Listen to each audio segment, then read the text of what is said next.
बिस्मिल्लाहिर्रहमानिर्रहीम। अस्सलामु अलैकुम। कही अनकही के साथ वजी अहमद सिद्दीकी आपकी खिदमत में हाजिर है। बजट आ गया, पेश हुआ, बहस हो रही है और बजट के हवाले से वज़ीर ख़ज़ाना जो हैं मिफ्ताह इस्माइल साहब तरह तरह के इरशादात फरमा रहे हैं और ये कहा भी जा रहा है कि ये IMF का बजट है। इसके बावजूद IMF की तमाम शराइत मानने के बावजूद वज़ीर ख़ज़ाना मिफ्ताह इस्माइल फरमाते हैं कि बजट पर IMF नाखुश है। ये मतलब ये कि अगर आपने शराइत उसकी मानना शुरू की हैं, और पहले भी यही हुआ था कि उनकी कई शराइत मान ली गई थी, FATF में भी यही हुआ था कि 30 में से 27 मान ली गई थी, तो 3 शराइत जो है वो उनके ऊपर अमल मुश्किल था, तो वो नाखुश थे। ये नाखुशी जो है आलमी साहूकारों का एक हरबा है। बहरहाल तो हम तो ये समझते थे कि IMF जो है, इन्होंने पहले कहा कि IMF की ग़ुलामी में चले गए, तनकीद की, और उन्होंने जो लेकर गए थे वो भी बहुत ही पुरजोश हो गए थे कि IMF के पास जाने के अलावा कोई चारा नहीं। भिखमंगों के पास क्या चारा होता है, भिखारियों के पास क्या चारा होता है। अगर कह दिया जाए तो PTI जो है उसने तो भीख मांग मांग के अस्पताल बनाए, भीख मांग मांग के यूनिवर्सिटी बनाई, अपनी जेब से तो कुछ नहीं बनाया, लोगों से पैसा इकट्ठा करके बनाया। अपना सरमाया किसी ने नहीं लगाया, लोगों का सरमाया लगाया। ये बहरहाल मिफ्ताह इस्माइल साहब को हम समझते थे कि इक़्तिसादी मसाइल के हल की कुंजी होगी उनके पास। वाज़ेह रहे कि मिफ्ताह अरबी ज़ुबान में कुंजी को कहते हैं, कलीद को कहते हैं। तो इनके पास हम ये समझते थे कि इक़्तिसादी मसाइल के हल की कुंजी होगी, इसीलिए तो दौड़ के लपक कर वज़ारत ख़ज़ाना इन्होंने संभाल ली, मनसब संभाल लिया, लेकिन उस मनसब का हक़ नहीं अदा कर सके। इनके पास तो सिर्फ ताले हैं, कुंजियां नहीं हैं, मज़ीद ताले, मज़ीद जकड़न। आवाम की गर्दन में IMF की ग़ुलामी के तौक़ पर मज़ीद ताले, खुल न सके, ये तौक़ खुल न सके। क्यों? क्या IMF ने ये हुक्म दिया था कि पाकिस्तानी अवाम का जीना हराम कर दो? IMF के साथ मुआहदा क्या है, कौन सी शराइत हैं, उनके अंदर कौन से मामलात आगे चलकर हमारे सामने आएंगे? देखिए, IMF को ये खौफ नहीं है कि आपके अफसरान को मराहत मिलती हैं या नहीं, अवाम को मराहत मिलती हैं या नहीं। उनको खौफ ये है कि पाकिस्तान एक एटमी ताकत है, इस एटमी ताकत को इतना कमज़ोर कर दो इक़्तिसादी तौर पर कि ये अपनी एटमी क़ुव्वत खो बैठे। लेकिन अब इसीलिए हमारा ये मुतालिबा है तमाम सियासतदानों का, जो मुहिब्बे वतन हैं, वो तमाम मुहिब्बे वतन लोग, उनका ये मुतालिबा होना चाहिए कि IMF के साथ जिन शराइत पर PTI की हुकूमत ने दस्तखत किए थे और जिन शराइत पर मिफ्ताह इस्माइल और उनकी हुकूमत ने मंजूरी हासिल की, आमादगी हासिल की, वो क्या हैं? ये पब्लिक होनी चाहिए, ये कोई खुफिया दस्तावेज़ नहीं होनी चाहिए। ये खुल के आना चाहिए कि किन शराइत पर आप कौम का सौदा कर कर आए हैं। पहले वालों ने भी सौदा किया, अब वालों ने भी सौदा किया है, ये कौमी है।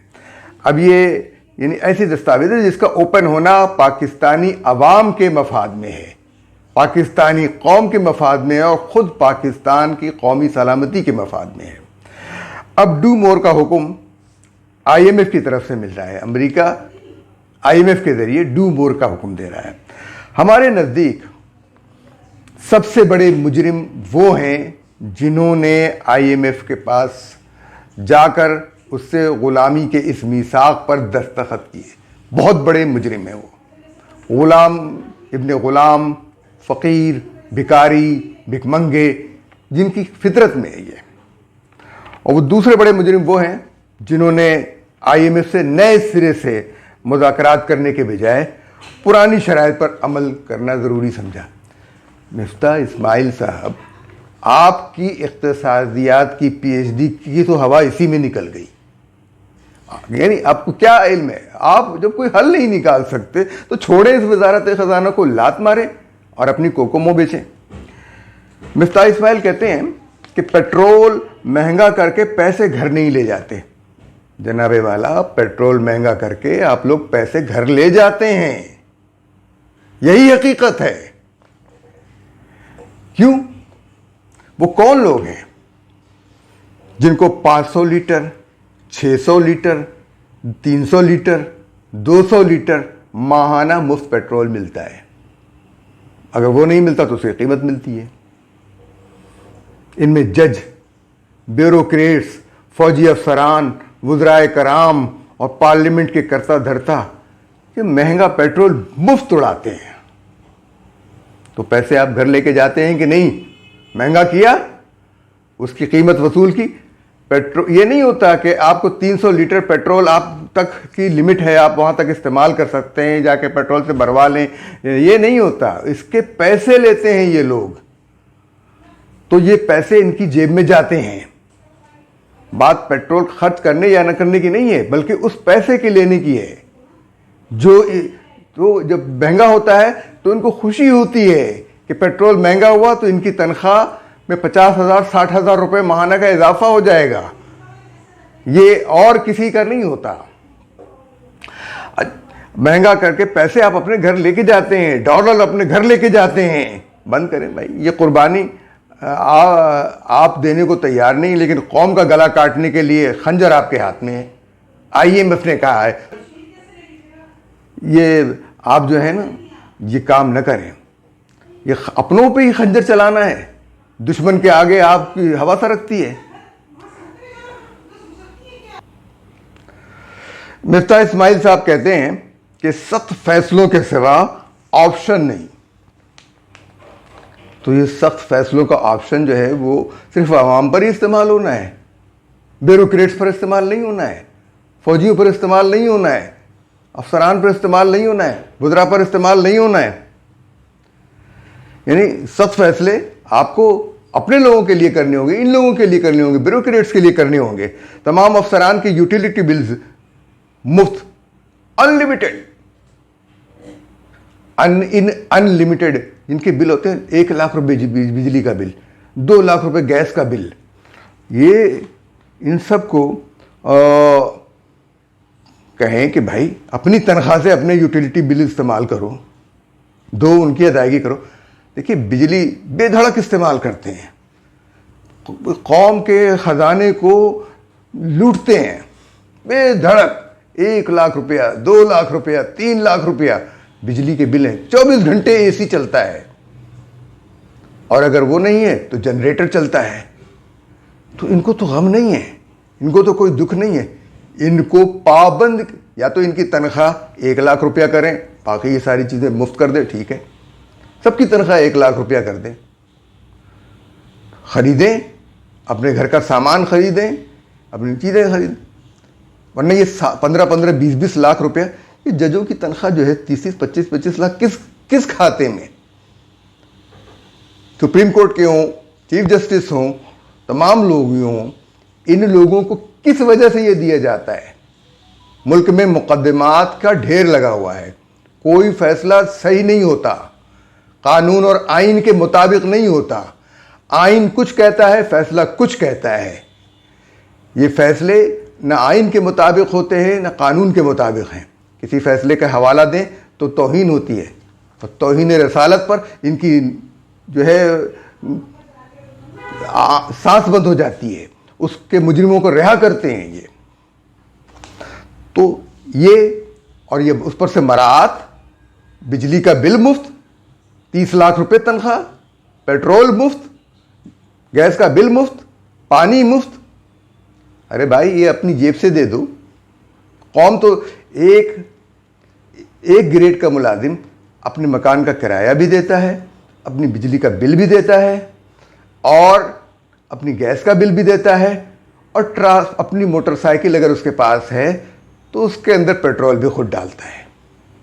और ग्रेड 22 का आदमी न बिजली का बिल देता है, न पेट्रोल खर्च करता है, न गैस का बिल देता है, न पानी का बिल देता है, और ऊपर से 22 लाख तनख्वाह।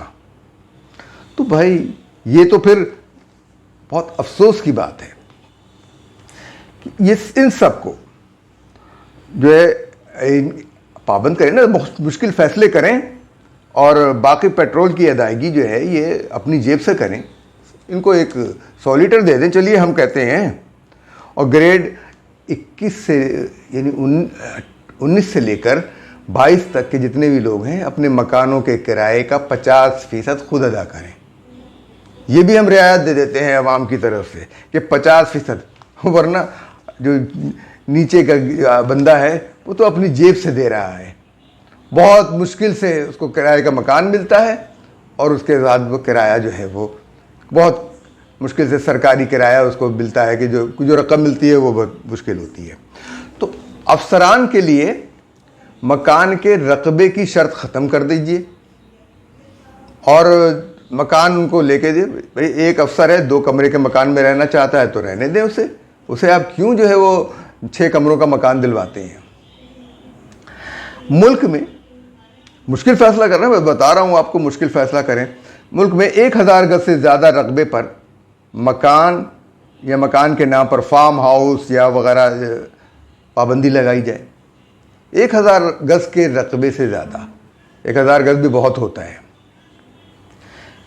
तो कुर्बानी देना है ना मिफ्ता इस्माइल साहब, आप कहते हैं कि 25 लाख दुकानदार टैक्स नेट में लाएंगे, तो टैक्स नेट में लाएंगे तो वो जो टैक्स वसूल होता है वो जब इस तरह के अल्ले तलल्लों में खर्च होगा तो लोग क्यों टैक्स दें। हमारी कौम के 17.4 अरब डॉलर आपके ये अफसरान अपनी अय्याशियों में खर्च कर देते हैं, हमारी टैक्स के खून पसीने की कमाई। तो सिंगल डिजिट में जो है वो आप जो है वो टैक्स का करें, आपने डबल डिजिट 20%, 15%, 17% तक तो आप ले गए हैं टैक्स को। ये शरह 100% तक भी आपने वसूल किए हैं। तो ये शरह बंद करें, लेकर आएं, और सिंगल डिजिट में, क्योंकि टैक्सों की शरह जितनी ज़्यादा होगी, दुनिया का उसूल है, आप तो बाहिर इक़्तिसादियात हैं, आयशा गौट साहिबा से पूछ लें, टैक्स की शरह जितनी ज़्यादा होगी उतनी ही करप्शन, रिश्वत और बदउनवानी और टैक्स चोरी बढ़ेगी। टैक्स के निज़ाम में कई छेद हैं। ये टैक्स जो है छेद है। बिजली के बिल पर टैक्स वसूल करते हैं आप, गैस के बिल पर टैक्स वसूल करते हैं आप, और वो टैक्स की शरह बढ़ती जाती है बिल के ज़्यादा होने के साथ साथ, यूनिट ज़्यादा होने के साथ साथ आप उसके यानी उसकी बिजली की कीमत भी बढ़ती है और टैक्स की शरह भी बढ़ती है। जुल्म नहीं है? किस लिए ये जो होता है ये सारा कुछ? इस जुल्म को ख़त्म करें, सिंगल डिजिट में टैक्स लगाएं। और ये टैक्स जाता कहाँ है, वसूल क्यों नहीं होता, कहाँ जा रहा है? खुद हिसाब लगाया था 10 करोड़ मोबाइल यूज़र हैं, वो 10 करोड़ की जो इस्तेमाल की शरह है, रोज़ाना तकरीबन 100 रुपये एक मोबाइल यूज़र के पर आता है। तो 10 करोड़ ज़रब 100 डेली ये टैक्स वसूल होता है। चलिए इसको 50 रुपये कर लीजिए, वो भी तब भी जो है बहुत है। तो ये रकम जाती कहाँ है? मोबाइल कंपनियों से आप वसूल क्यों नहीं कर पाते? इसलिए इन मोबाइल कंपनियों के ऊपर आपके कितनी रकम वाजिबुल अदा, ये भी हिसाब सामने आना चाहिए, क्योंकि ये चोरी ये बंद करे रास्ते तो मुल्क के ख़जाने में कुछ पैसे आएँ। ये चोरी के रास्ते जो है सिर्फ इसलिए कि इनकी टैक्स की शरह ज़्यादा है और ये चोरी के रास्ते खोलते हैं, वरना टैक्स कौमी ख़जाने तक पहुँचेंगे क्यों नहीं पहुँचता? ये जो आपका टैक्स का निज़ाम है ये सारा सड़ा हुआ, करप्ट, बदबूदार है। जब गोशवारे जमा करने का वक्त आता है तो FBR के तमाम अफसरान के शुरू से लेकर सदर दफ्तर में नई गाड़ियाँ आती हैं। क्या कभी किसी ने इस पर गौर किया कि FBR के अफसरान के पास किन मॉडल्स की गाड़ियां हैं, इसको कौन चेक करेगा? ये टैक्स का जो निज़ाम है जमा करने वालों का, IMF ने तो इंतज़ामी उमूर भी ठीक करने के लिए कहा था ना, वो मुश्किल फैसला क्यों नहीं करते? मिफ्ता इस्माइल साहब, आप महंगाई की वजह से अपनी फैक्ट्री में तैयार होने वाली कोकोमो की गिनती कम कर देते हैं। कभी 5 आते थे तो अब 3 आते हैं, तो 4 आते हैं तो 2 आते हैं। तो इसके जवाब ये है कि लागत बढ़ रही है और हम उसी कीमत में देना चाहते हैं। तो लेकिन कौमी ख़जाने पर सरकारी अफसरान और वुज़रा की अय्याशियों का बोझ नहीं कम करने के लिए आप तैयार? भाई सीधी सादी बात है, जो अवाम करते हैं वो ये भी करें। अवाम बिजली का बिल देते हैं, ये भी बिजली का बिल दें। अवाम जो है गैस का बिल देते हैं, ये भी गैस का बिल दें। अवाम मकानों का किराया अपनी जेब से देते हैं, ये भी अपनी जेब से दें, अपनी तनख्वाह से दें जो इनको दी जा रही है, जो गैर इनकी कारकर्दगी के मुकाबले में इनको तो 1 रुपया नहीं मिलना चाहिए, जिनकी तनख्वाह आपने 15% बढ़ा दी है। इनकी कारकर्दगी क्या है? कौम इस नहज पर इनकी वजह से तो पहुंची है। इनकी क्या कारकर्दगी है? ये कितना काम करते हैं कि आप इनकी तनख्वाहों में 15% बढ़ा दिए? बाकी कौम जो है वो 22 करोड़ लोग जो हैं वो अहमक हैं। कितने सरकारी मुलाजमीन हैं? 1 करोड़ भी नहीं है। बस मुतमईन सरकारी मुलाजमीन की तनख्वाह में इजाफा करके फिर क्या होगा? निजी इदारों को आप पाबंद कर सकें कि वो तनख्वाह बढ़ाएं? नहीं कर सकते आप, इसलिए कि आपने उनके ऊपर टैक्सों का बोझ इतना डाल दिया है। उसको ठीक करें और उनको पाबंद करें, उनसे रिश्वत न लें, उनको पाबंद करें कि वो तनख्वाहें लोगों की दें। लेकिन आपसे ये मुश्किल फैसला नहीं होगा। क्यों? ये मुश्किल फैसला है ना, आपसे नहीं होगा। आप तो IMF के गुलाम बनकर उसके मुश्किल फैसले करेंगे।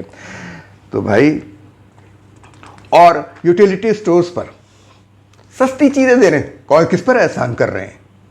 अपने ऊपर आप कर रहे हैं एहसान, बच रहे हैं उस तमाम चीज़ों से, जिम्मेदारी से जो हुकूमत की जिम्मेदारी है। हुकूमत की जिम्मेदारी है कि लोगों को सस्ता खाना, सस्ता इंसाफ, नौकरी मुहैया करे। आप उस जिम्मेदारी से भाग रहे हैं। आप पर तो मुकदमा हो सकता है कि आपने लोगों के बुनियादी हुकूक को जब्त किया है, गस्ब किया है। बुनियादी हुकूक पूरे करें, लोगों को रोजगार की, जिंदगी की, जान की, माल की हिफाजत दें। आपने तो लोगों के जानो माल को मुश्किल में डाल दिया है। और फिर बेनजीर इनकम सपोर्ट प्रोग्राम हो या एहसास प्रोग्राम हो, लोग कौम को भिखारी बना रहे हैं। अरे कौम के लिए रोजगार के जराए इन मंसूबों से पैदा करें ना। इन मंसूबों से लोगों के, कौम के लिए रोजगार के जराए पैदा करें ताकि मुल्की पैदावार बढ़े। सिनतें लगाने का जो मुर्दा सिनतें, जो लोग सिनतों के नाम पर रकम खा रहे हैं, उनको पकड़ के बंद करें। लेकिन आपसे तो मुश्किल काम नहीं होगा। और भाई, कुछ अपने दिल पर भी जख्म खाओ जनाब मिफ्ता इस्माइल साहब, कुछ अपने दिल पर भी जख्म खाओ। मेरे लहू की बहार कब तक, मुझे सहारा बनाने वालों, मैं लड़खड़ाया तो क्या करोगे?